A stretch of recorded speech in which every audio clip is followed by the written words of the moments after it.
Good morning student. हमारे second term का course शुरू होने वाला है, हो गया है।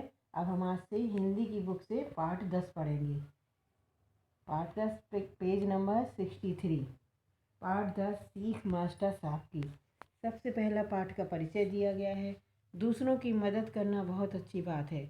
प्रस्तुत पाठ परोपकार पर आधारित है। दूसरों की भलाई के लिए किया गया कार्य कभी विफल नहीं होता। क्या है इसमें हमें क्या बताया गया कि हमें दूसरों की मदद करना चाहिए, वो अच्छी बात है और परोपकार पर आधारित है यह पाठ। और दूसरों के कार्य के लिए किया गया काम कभी भलाई कभी विफल नहीं होता। रोहन ने धीरज से कहा, भाई पता नहीं क्यों सुंदरलाल मास्टर साहब की कक्षा मुझे बिल्कुल अच्छी नहीं लगती। रोहन और धीरज नाम के दो बच्चे हैं। रोहन धीरज से कह रहा है कि पता नहीं क्यों सुंदरलाल मास्टर साहब जो उन्हें पढ़ाते हैं, सर मास्टर साहब, उनका नाम क्या है, सुंदरलाल। और रोहन को उनकी क्लास बिल्कुल अच्छी नहीं लगती थी।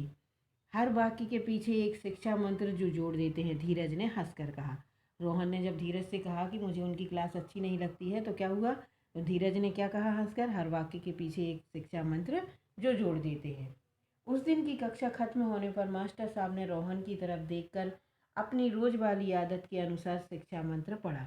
अब उस दिन की क्लास खत्म हुई तो मास्टर साहब ने, जो सर थे, उन्होंने रोहन की तरफ देखकर अपनी रोज जो उनकी आदत थी एक शिक्षा मंत्र देने की, वो उन्होंने पढ़ा।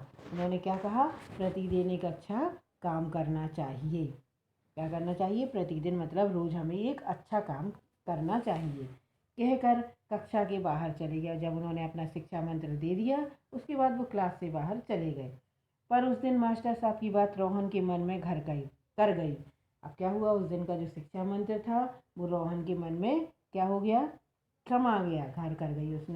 उसने सोचा कि वह आज एक अच्छी बात जरूर करेगा। वह सोच में लगा था कि रास्ते में एक अंधे आदमी से भिड़ गया।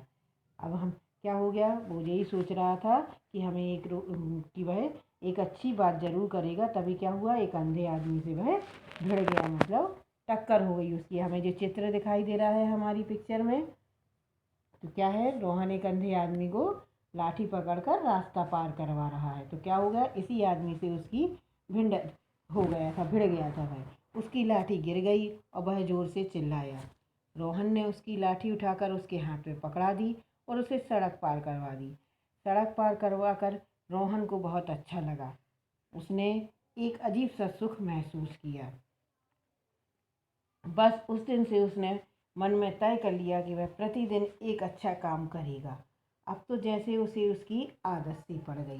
पहले क्या हुआ, जब मास्टर साहब कहते थे, जब सीख देते थे तो उसे बुरा लगता था, लेकिन एक दिन की जो बात थी उसे क्या है, अच्छा शिक्षा मंत्र अच्छा लगा।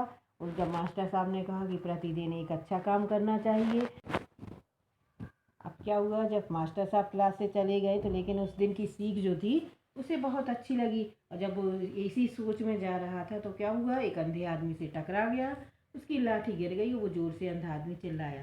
तो रोहन ने क्या किया, उसकी मदद की, उसकी लाठी उठा कर दी उसके हाथ में और उसे सड़क पार करवा दी। और सड़क पार करवा कर रोहन को बहुत अच्छा लगा। उसे एक अजीब सा सुख, मतलब बहुत अच्छा लग रहा था। बस उस दिन से उसने मन में तय कर लिया कि वह प्रतिदिन एक अच्छा काम करेगा। अब तो जैसे उसे इसकी आदत सी पड़ गई। अब हम आएंगे पेज नंबर 64 पर। एक दिन रोहन कार से उतरकर अपने घर में घुस रहा था तो उसने देखा कि एक माई दुबले पतले भतीजे को पीट रही थी। वह चिल्ला रहा था।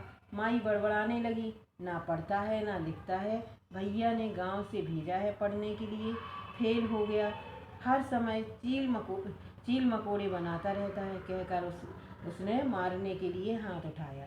रोहन ने बढ़कर माई का हाथ पकड़ लिया। अब क्या हुआ, एक जो उसके घर में काम वाली बाई थी, माई, उसका नाम क्या था, माई, वो अपना उसका गांव से भतीजा आया हुआ था, उसको वो पीट रही थी, वो बड़बड़ा रही थी कि ना पढ़ता है ना लिखता है। और उनके भाई ने उसे गांव से इधर पढ़ने के लिए भेजा था, लेकिन वह फेल हो गया और हर समय चील मकोड़े बनाता रहता है, कहकर वह मारने के लिए उसने हाथ उठाया। तो रोहन ने क्या किया, माई का हाथ पकड़ लिया और रोहन क्या बोला, मत मारो माई। माई जोर से झल्ला कर बोली, भैया रहम दिल हो तो तुम ही इसको पढ़ा दो। जब रोहन ने उसे मना किया मारने से तो उसने क्या किया, माई ने क्या कहा, उसको झल्ला कर कहा कि यदि तुम्हें ज़्यादा दया आ रही है तो तुम इसे पढ़ा दो। तो रोहन ने वो कहा ठीक है मैं पढ़ा दूंगा, कल शाम को भेज देना, रोहन ने बोला। अगले दिन शाम को रोहन माई के भतीजे छोटू को पढ़ाकर बहुत थक गया। अगले दिन क्या हुआ, माई का जो भतीजा था छोटू वो रोहन के पास पढ़ने के लिए आया और रोहन जो था छोटू को पढ़ाकर बहुत थक गया। छोटू का मन पढ़ने में बिल्कुल नहीं लगता था। गणित का सवाल करने के समय उसे सवाल छोड़कर हर बात याद आती थी। रोहन 2 मिनट से छोड़ता तो वह चित्र बनाने लगता। रोहन को बड़ा गुस्सा आता। धीरे धीरे उंगलियों की सहायता से उसने छोटू को गणित के सवाल कराए।